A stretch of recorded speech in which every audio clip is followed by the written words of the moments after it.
Hello everyone. Today we are going to discuss the grounds of exclusion from inheritance under the Muslim law. वो कौन से grounds हैं जिसमें आपको property में इनहेरिटेंस या हिस्सेदारी से आपको अलग कर दिया जा सकता है या महरूम कर दिया जा सकता है इन मुस्लिम लॉ। तो चार मेजर ग्राउंड्स हैं, चार मेजर डिसेबिलिटीज़ हैं जिससे कि इनहेरिटेंस से आपको एक्सक्लूड किया जा सकता है। पहले नाम सुन लीजिए, फिर इसको शॉर्ट में डिस्कस करेंगे। तो first one is slavery, second is loss of faith और conversion of religion, third is homicide and the fourth is illegitimacy. अब आइए एक एक करके इसको डिस्कस करते हैं। पहला है slavery. In fact under the Muslim law, even a slave wife also could not inherit it. But by the 5th Act of 1843, slavery has legally been abolished in India. So the deprivation from inheritance on the ground of slavery has no importance now. तो ये 1843 के पहले तक था कि जो slave wife होती थी उसको कोई इनहेरिटेंस का हक नहीं था, लेकिन 5th एक्ट ऑफ 1843 में ये स्लेवरी अबॉलिश कर दी गई है भारत में, और तब से फिर ये वाला ग्राउंड जो है वो ड्रॉप हो गया। दूसरा था लॉस ऑफ फेथ और conversion of religion. In the matters of inheriting the property, conversion of religion was treated as a disability. तो कोई व्यक्ति अगर अपना धर्म बदल ले तो वो डिसेबिलिटी मानी जाती। The person who were born from other religions and who renounce the Islamic religion.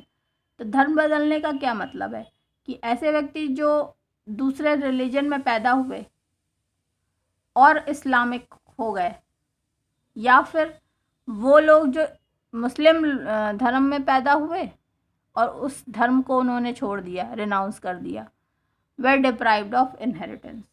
But since the religion freedom act 1850, लेकिन 1850 का जो रिलीजन फ्रीडम एक्ट है वो पास हुआ, तब से conversion of religion is not treated as a disability. No Muslim can now be deprived of inheritance on account of conversion of religion. तो आज की डेट में कोई भी मुस्लिम व्यक्ति धर्म बदलने की वजह से अपनी प्रॉपर्टी में हक से डिप्राइव नहीं होता। Third is homicide. According to Sunni law, any person who causes the death of any other person intentionally, जानबूझ के, और एक्सीडेंटली अनजाने में, can not be a successor to a person. तो सुन्नी लॉ में है कि कोई भी व्यक्ति किसी अन्य व्यक्ति की मौत का जिम्मेदार हो जाए, चाहे इंटेंशनली या एक्सीडेंटली, चाहे जानबूझकर या अनजाने में, दोनों ही केसेस में वो सक्सेसर नहीं हो सकता। लेकिन शिया लॉ में homicide can abstract the inheritance only when it is committed intentionally। Shia law में केवल इंटेंशनल जो मृत्यु कारित होती है किसी अन्य व्यक्ति की किसी के द्वारा, केवल उसी केस में उसको इनहेरिटेंस से अलग किया जाता है। एक्सीडेंटल केसेस में उसको इनहेरिटेंस से अलग नहीं किया जाता। चौथा और आखिरी पॉइंट है इललेजिटिमेसी।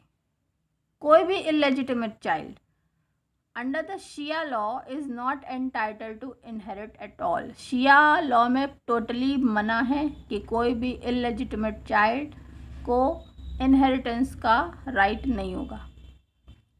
Under the Sunni law, the illegitimate child is entitled to inherit from her mother and her relations.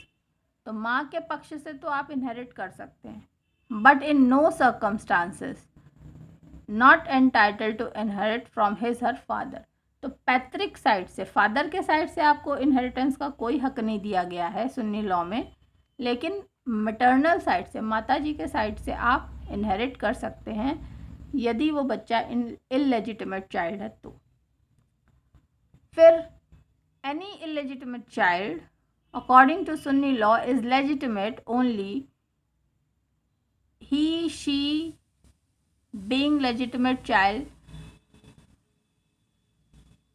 inherits from her mother and her relation, and they also inherit from the child but she cannot inherit her father or his relation.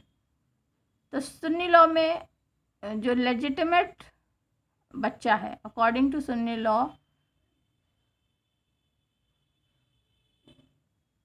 जो legitimate बच्चा है वो अपनी माँ से inherit कर सकता है, उनके रिलेशन से इनहेरिट कर सकता है, और वो भी उस बच्चे से इनहेरिट कर सकते हैं।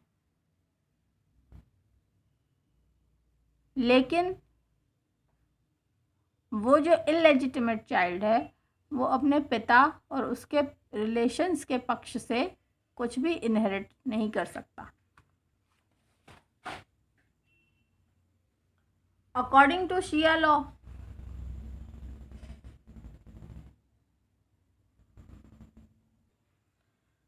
if the born out is from illegal connection, अगर born बच्चा इलीगल है, इलीगल कनेक्शन से born हुआ है, तो फिर वो चाहे माता के पक्ष से, पिता के पक्ष से, किसी भी पक्ष से उसको इनहेरिटेंस का अधिकार नहीं दिया गया है।